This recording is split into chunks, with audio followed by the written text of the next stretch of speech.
And what's up, everybody? You are taking a ride with me to my brother's house. Once I get to my brother's house, we're going to be doing a variety of projects. Try to get over there as often as I'm able, but I do have a beautiful wife at home that I have to be a good husband to, so I can't spend all my time at my brother's. Because I'm a firm believer in driving safely and never touching your phone while you're operating a vehicle in motion. You're just stuck riding with me this whole trip, and I will do my best to keep you entertained and interested. Please forgive the fact that I currently have a hermit beard. I am kind of living a hermit life. I'm either at home chilling or at my brother Jude's chilling, but in a much more productive capacity. I live in a city, and I keep the yard, the grass mowed and such. Really not a lot happening at the house. This will be a 30-minute drive if I didn't mention that. We're gonna go take a right. All right, let me just navigate this turn here. It's a tricky one to start things off, but it's all pretty standard thereafter. Okay, forgive what the camera does. I will do my best to keep it positioned in a way, but again, only safely and when I'm not in motion. Once I get out on the interstate, whatever. The point of this video that I wanted to make was I was going to talk to you about my brother, because I recognize, however slim the possibility, I recognize there is a possibility I'll get to my brother's house and mention that this YouTube channel exists, and then mention that I'd like to start showing some of our projects and such. There is a possibility he'll be like, nah, I hate the idea, never talk to me about it again. There's that chance. But regardless, this is an opportunity that I can talk about some of the things that I want to talk about, which is my brother. I want to tell you about my brother because he is, in fact, my hero in many ways. And I think if the more you got to know him, the more he would be your hero as well. I do forever live in his shadow in the mind of all of our family members, but I've always been okay with that. He will always be the bright shining star, and I will always be the black sheep. But the thing that I love about my brother, and don't get me wrong, my family, they're fantastic human beings, absolutely fantastic, but the one thing about them that never jived with me and me to them was I'm not them and I'm not like them. I try and aspire to be a good person. I do consider myself an atheist, but I firmly try to subscribe to the basic tenets subscribed by one Jesus H. Christ. I'm not gonna prophesize on you, because again, I'm an atheist, but I've always said you don't have to believe it to study it, and that's the way I always approached that. So, to tell you a little bit about my brother, his name is Jude. My name is Matthew. My brother calls me Matt, my wife calls me Matthew. You take your pick. None Defense is my gaming name. Grublet is my secondary gaming name. But for the purposes of this story, of any of these ramblings as I make this 30-minute drive, just know that, my real life name is Matt or Matthew. Alrighty. So, we grew up in the South, in Mississippi.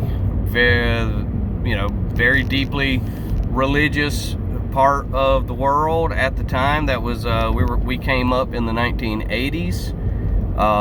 Satanic panic was a real thing that was happening during that part of the world. Ronald Reagan was president. These are just some of the basic things.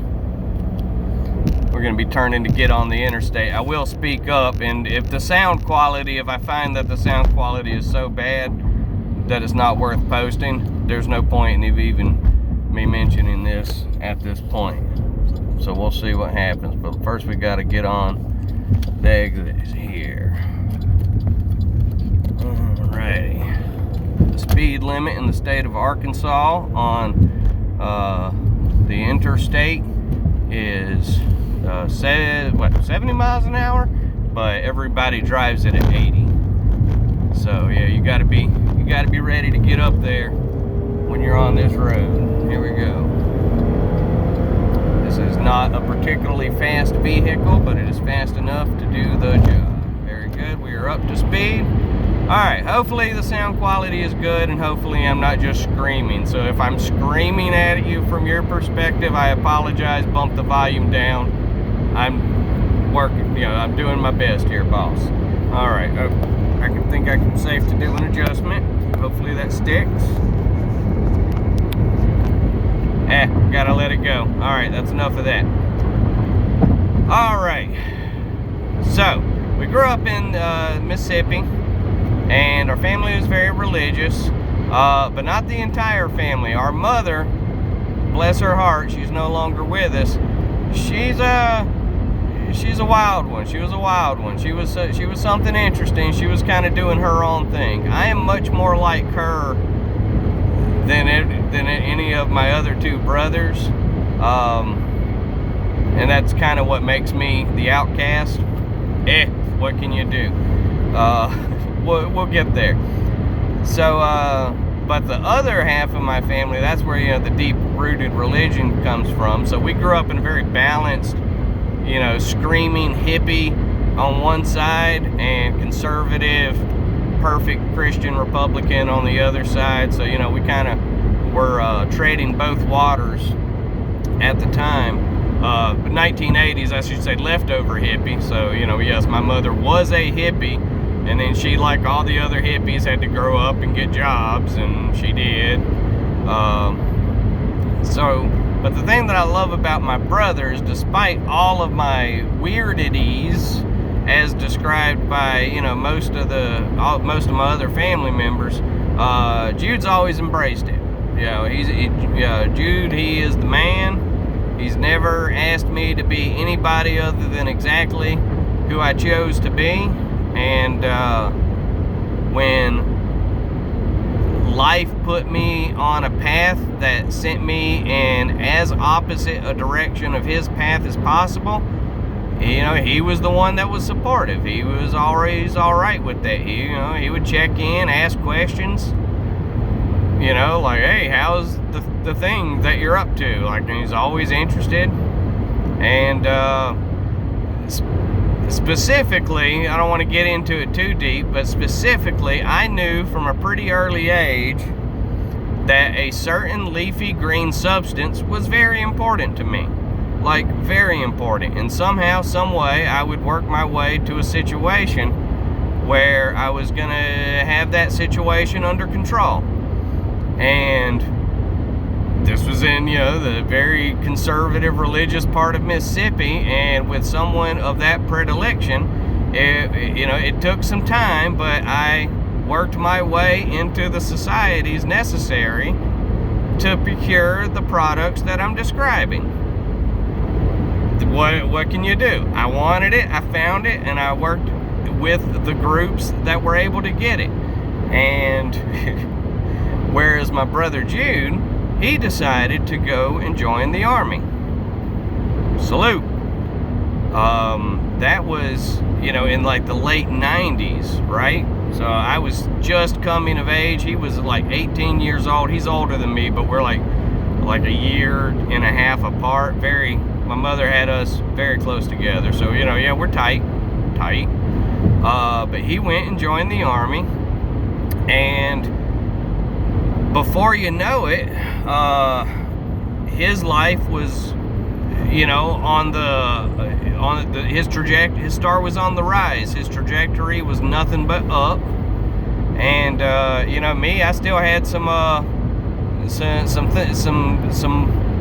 bumps to iron out of my system, and I recognized that our paths, as much as I loved my brother, I recognized back then that if I ever accidentally found myself on the wrong side of the law, it wouldn't necessarily be good for his career as what ultimately he became, a public community leader of his area and like well known. And if I ever got popped, as they say, it wasn't going to reflect very good on my brother.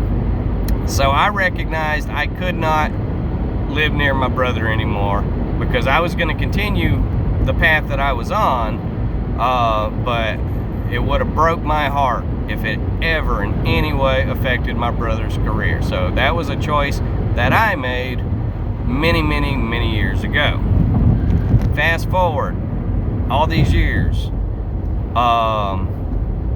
I did eventually find my way to a state where all of that is legal, and I got into the industry, and my wife was in the industry, and we had a great time, and everything was lovely. And then in the past couple years, the economy started to change, the business itself started to change. Things were becoming a lot more stressful for all the wrong reasons, and ultimately we decided it was time to leave the West Coast and get away from a lot of the problems that were out there, not just within the industry, just living in the big city of Tacoma, Washington. And we both just had the itch to get out. All right. Well, at the same time, my brother Jude, who had then since retired as a sergeant, I believe he was an E7, if that means anything to you. It was definitely an E6, but I think he made E7.